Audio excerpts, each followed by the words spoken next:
thank you to Beric and Bruce and Margie and Chelsea and the other members of the Bruce Lynton BM Service Division for inviting us this morning.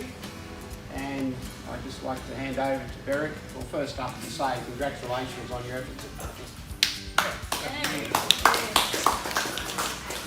We've got the race cars on display this morning because that's what I think a lot of you would like to see. So we've got 3 cars here from the 6 hour. A little bit on the workshop is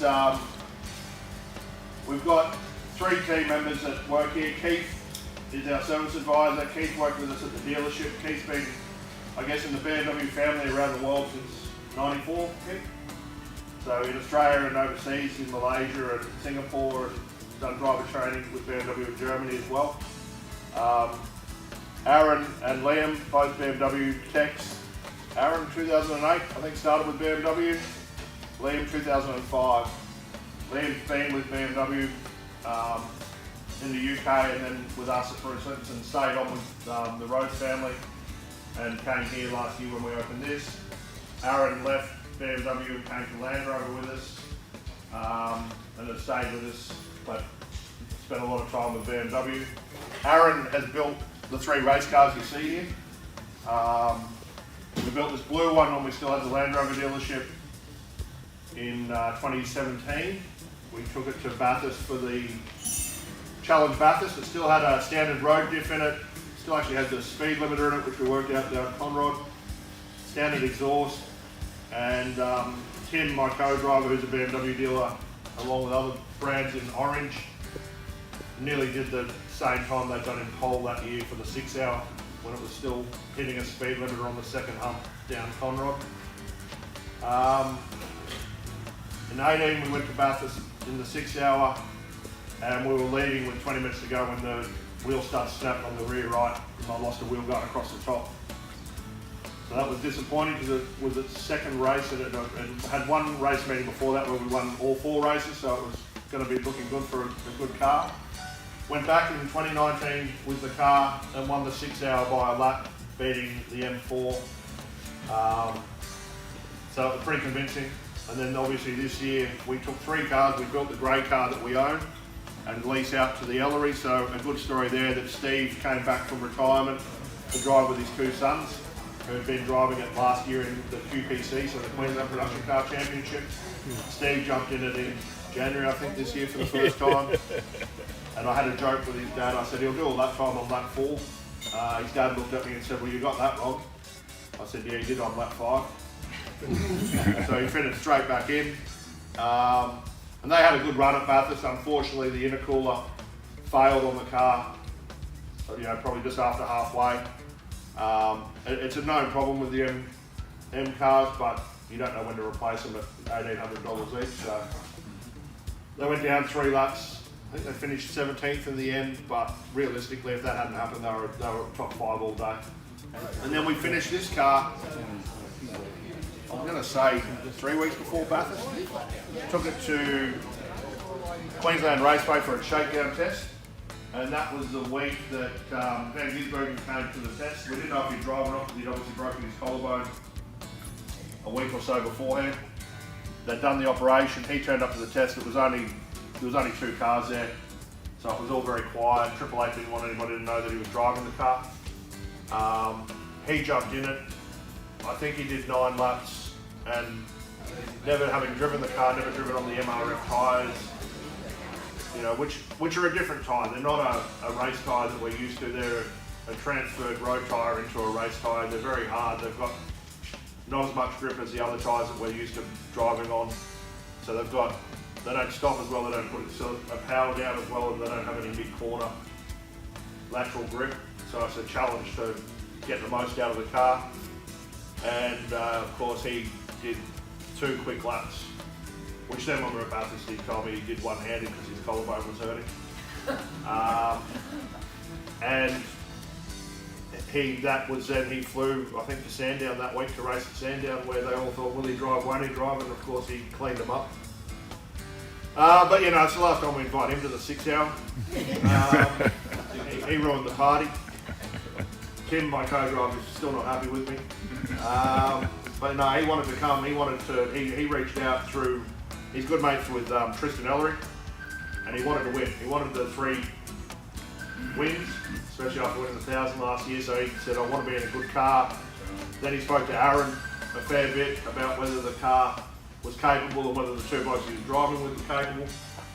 And, you know, to watch him operate down at Bathurst over those few days, and he worked closely with Aaron and Liam, who were both down there, and you know, Aaron was the team manager. We had, I think, 21 people in the team running 3 cars, plus the drivers.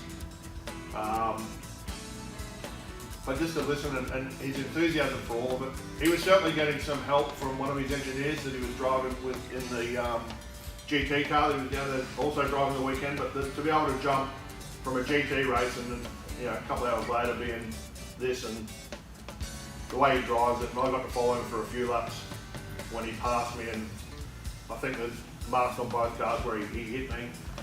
And but his driving technique to try and maximise the most out of these tyres was incredible to watch, because he would brake 30 to 50 metres earlier than me at every corner, but not as hard, because he was trying to control the balance of the car.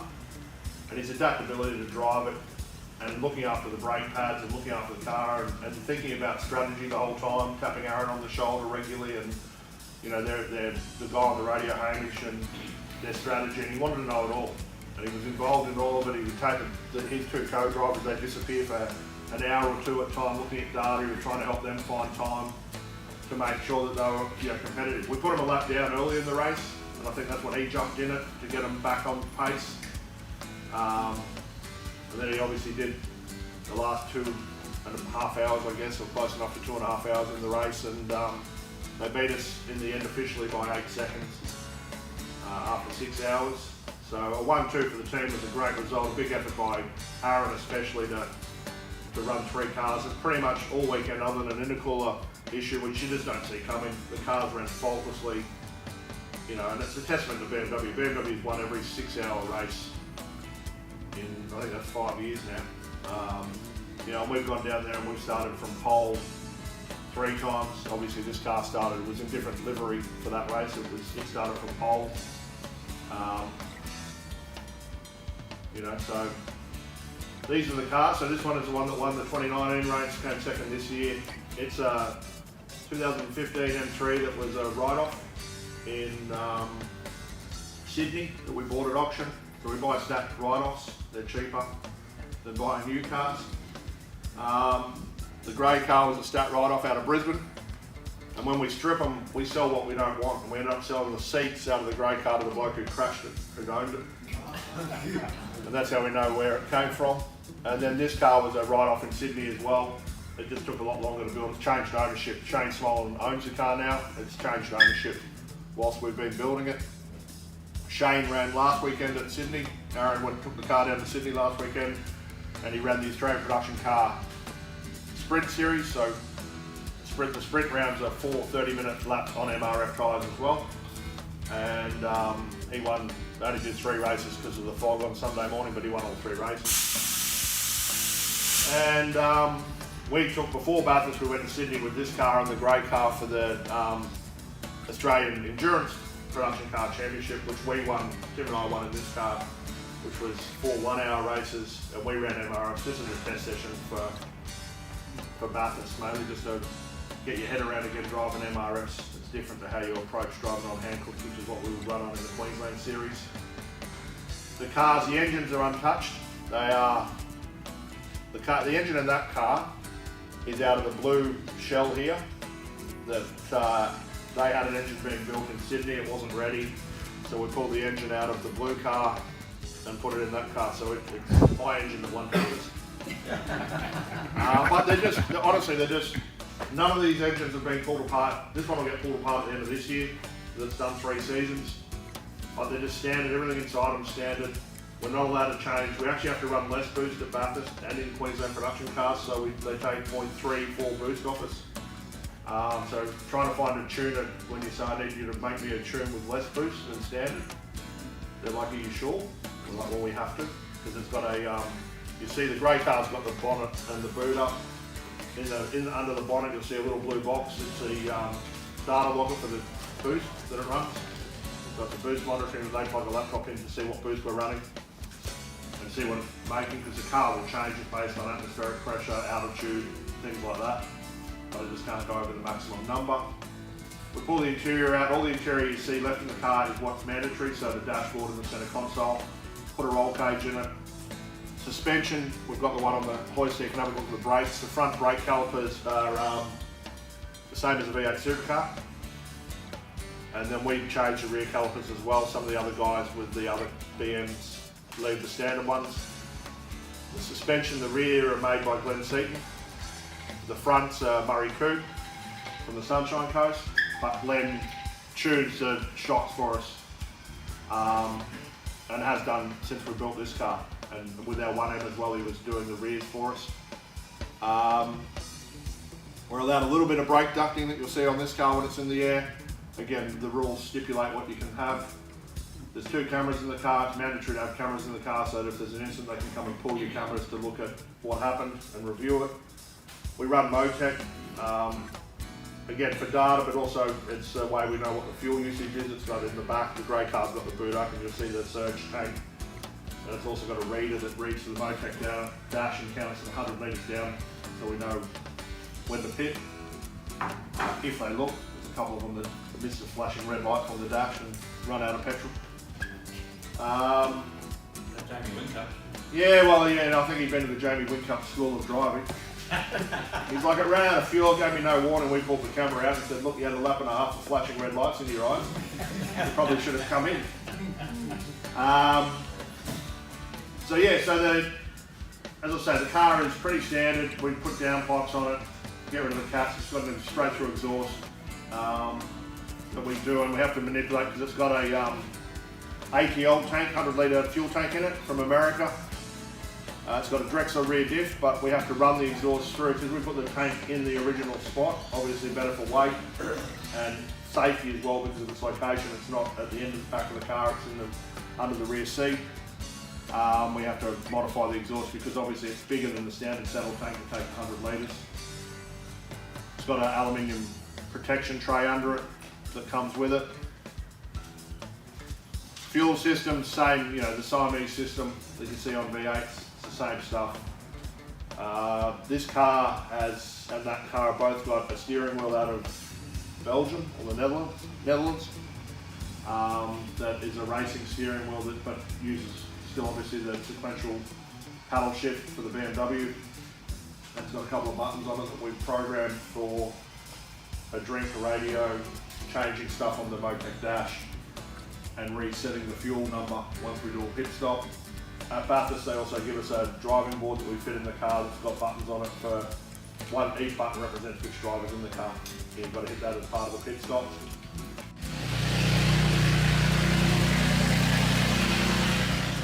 Bit about Bathurst, I guess, for these cars do about 276 kilometres an hour on the Motec, so that's GPS, so that's real. Down before the chase. On MRFs we lift. To go through the chase on handclips, we can go through the chase flat. Braking, they stop extremely well. They're a 1,500 kilo car, but they still stop well. We run Serco pads. When we went for the first 6 hours with this car, we didn't know what pads would last 6 hours, and we tried Project Mu, Serco, and Endless, and measured them after each session, and Serco were the only ones. And when we won the race in 2019, the front right outer pad was metal to metal in the top corner. But the other 2 brands wouldn't have made it. We would have had to do a pad stop in the middle of the race. Now that race went green other than 10 laps. We had 2 safety car periods, that's it, for 10 laps. The rest of it was green.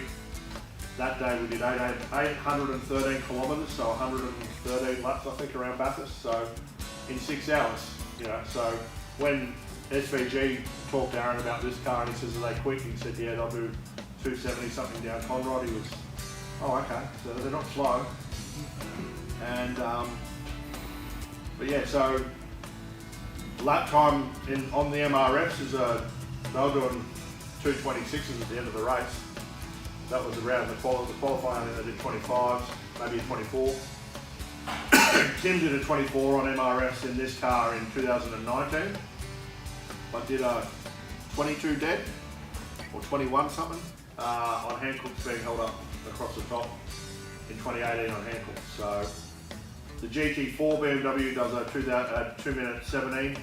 I think if we put this on slicks, it would actually be quicker than the GT4 car, because they detune them as well with USB sticks. So yeah, so it's not a slow car.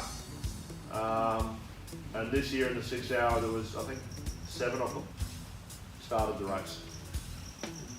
Either M3s or M4s. So this car here is an M5 for a client. We're doing an engine rebuild. You'll see over there on the trolley, he's ordered a whole lot of aftermarket pistons and rings and stuff from VAC in America. And he wants to roll race this one. So he's looking for 1,000 horsepower out of it. So we've just got all the parts back to build it. So we've started building that one. As I said, that's the car I drive, that's Shane's car. The blue car there, we've got 2 people interested in us building them a car for Bathurst next year. Both gentlemen that I've raced against years ago that want to drive with their sons now. One from Newcastle, a guy from Adelaide. We've got the next car down is an Ellery car, which is the same as this car. Other than the doors being different and the shape of the roof, the cars are identical. They're the same engine, obviously. And then some customer cars outside. I'm storing my wife's Mini down the end there. So yeah, so we've been here at BM Service. We established it just getting a lot of phone calls and queries about people not wanting to go to the dealership at $260 odd an hour. So we thought we're getting a lot of that, and then we started getting a lot of Land Rover people getting quoted $5,000 for brakes, and it's like, that's ridiculous. So we started out targeting BMW. We do some Land Rover. We do some other stuff as well. Got a lot of our old staff that bring their cars here. We've been doing some work on a guy that had an M3. Now he's got a McLaren, so Aaron does a lot of work on that, and he tracks that. So yeah, so we started here in July last year, a bit before, but July was when we were out of our non-compete clause with our Land Rover sale. And just slowly building the business. So if you get a business card on your car somewhere around the Gold Coast, it'll either be my wife or dad probably putting the business card on your door to let you know where we are. And it's just building up through word of mouth, and you know, we use a lot of the BMW diagnostic and scan tools and stuff. We've got a lot of them here. We've also got the Land Rover one, but yeah, we use Castrol oils currently. We use the 2 BMW oils in the tanks there, and looking to build it up and just make it busy, and then if need be add more space and work out where to move the race cars to, maybe if we get that busy, but we'll see. But yeah, so as I said, for us it's easy because the 3 guys that are here all work with us in the dealership, so they know what our expectations are, they know what I'm like to work with, I know what they're like. It's a small team, we want it to be harmonious, and you know, it's important that as a team we do it and approach it, and I can leave them to their own accord. So Keith, as I said, you know, service advising with us for a long time, I think 5 years, and then another 4.5 years with the dealership up the road. And then came here in April, May last year, started to get us ready to go. And the 2 mechanics here are through and through BMW, have been trained on BMW the whole way through their careers. They both started with BMW, so I guess that's what we're doing here and what it is. So thanks for coming along. Thanks a lot.